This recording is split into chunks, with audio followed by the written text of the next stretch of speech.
Hello guys, हाम्रो experiment YouTube च्यानलमा तपाईहरुलाई स्वागत छ। आजको यस एक्सपेरिमेन्ट भिडियोमा म तपाईहरुलाई बोतलको रकेट लन्चर कसरी बनाउने त्यो सिकाउँदै छु। यो भन्दा अगाडिको भिडियोमा चाहिँ मैले सिधै ग्यास लाइटर चाहिँ भित्र हालेर अनि त्यसपछि यसलाई चाहिँ उडाउने तरिका सिकाएको थिएँ। त्यो तरिकाले चाहिँ हातमा पोल्न सक्थ्यो र मैले चाहिँ सेफ्टीलाई ध्यानमा राख्दै यस्तो खालको बोतल रकेट लन्चर बनाएको छु। यसमा चाहिँ हामीले यहाँनिर बोतलमा चाहिँ फ्युल हालेर राख्छौं अनि अलि पर गएर चाहिँ यसलाई अड्यारो यहाँ हामीले चाहिँ यो थिच्यो भने चाहिँ स्पार्कले गर्दाखेरि यो चाहिँ उडेर जान्छ। आज चाहिँ हामीले यस्तो खालको सिस्टमबाट यो बोतल रकेट लन्चर बनाउँछौँ। भिडियोलाई चाहिँ स्किप नगरिकन हेर्नु होला। यो भिडियोको बोतल रकेट लन्चर चाहिँ तपाईहरुले स्कुलमा साइन्स एक्जिबिसनमा पनि देखाउन सक्नुहुन्छ। अब भिडियो सुरु गरौँ। रकेट लन्चर बनाउनको लागि हामीलाई चाहिन्छ यस्तो खालको पाइप। तपाईहरुले जुनसुकै साइजको पाइप लिन सक्नुहुन्छ। मैले चाहिँ हाफ इन्चको पाइप लिएको छु। यो चाहिँ एकदम पर्फेक्ट हुन्छ। त्यसपछि एउटा मार्कर लिएको छु। यो दुईटाको कम्बिनेसन चाहिँ एकदमै पर्फेक्ट हुन्छ रकेट लन्चरको लागि। त्यसपछि यहाँनिर छ तार। मैले एकदम मसिनो खालको तार लिएको छु। अनि यो चाहिँ हाम्रो मेन कुरा भयो।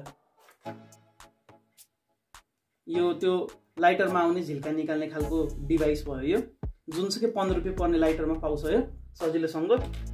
अनि त्यसपछि हामीलाई चाहिन्छ कैंची अनि त्यसपछि टेप। अब एकछिनमा चाहिँ यो दुईटालाई टाँस्नको लागि हामीलाई ग्लु गन पनि चाहिन्छ। अब फर्स्टमा हामी रकेट लन्चर बनाउनको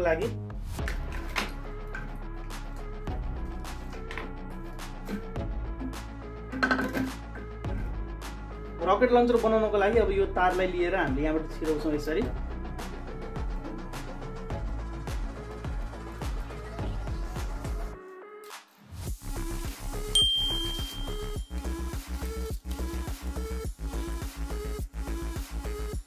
अब यो जुन यहाँ टुप्पो जस्तो मार्करको चुच्चो यहाँ चाहिँ हामीले थोरै मात्रै तारलाई बाहिर निकाल्छौँ र अलिकति हामीले यहाँ गाँठो पार्छौँ।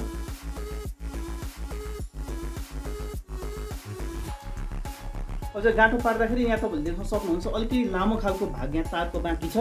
यो लामो भागलाई चाहिँ हामीले काटेर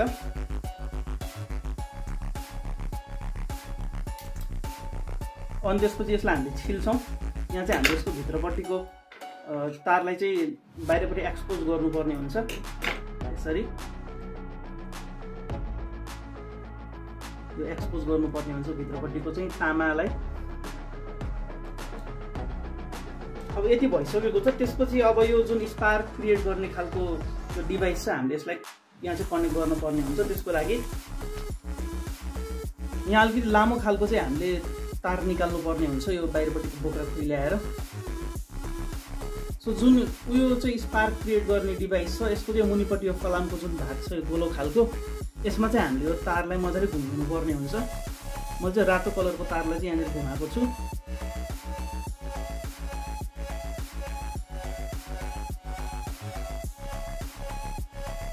त्यसपछि मैले यहाँनिर जुन यो स्पार्क क्रिएट गर्ने डिभाइसबाट आएको तार छ त्यसमा चाहिँ मैले सेतो तारलाई कनेक्ट गरेँ।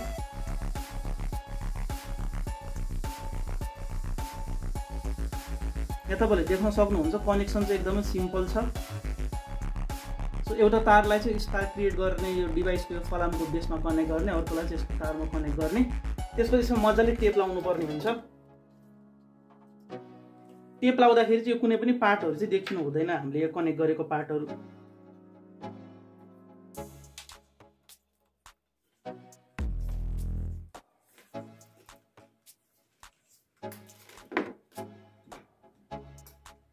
सो गाइज अब यहाँ हाम्रो चाहिँ लगभग यो तयार भइसकेको छ। अब यहाँ स्पार्क आउँछ कि आउँदैन त्यो कुरा हेरौँ।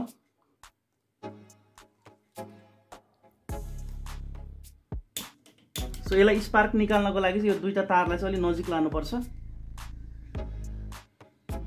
र सानो ग्याप चाहिँ क्रिएट गर्नुपर्छ। अनि त्यसपछि हेरौँ कतिको स्पार्क आउँछ।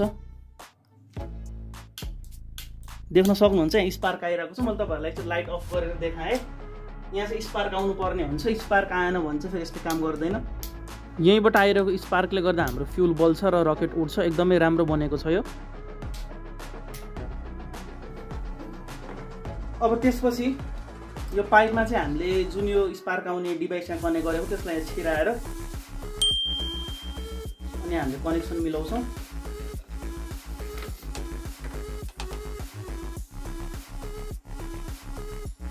सो हामीले यतिको राख्छौँ यसलाई त्यसपछि यो ग्लु गनको हेल्पले टाँस्छ।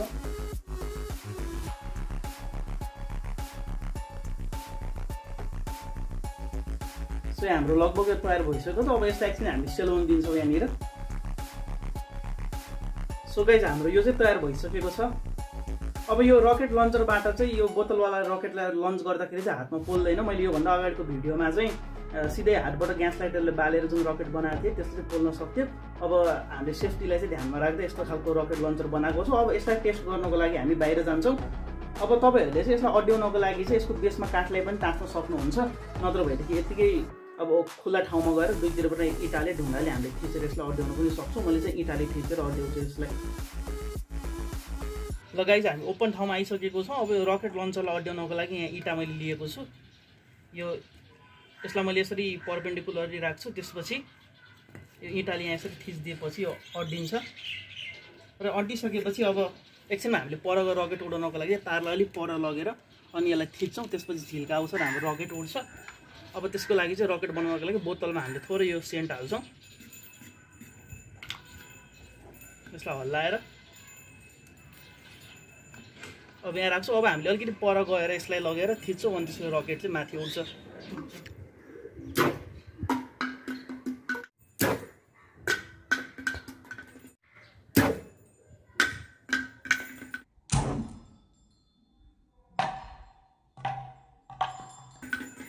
सो गाइज यो माथि गयो। फेरि एकचोटि हामी हेर्छौँ यसलाई।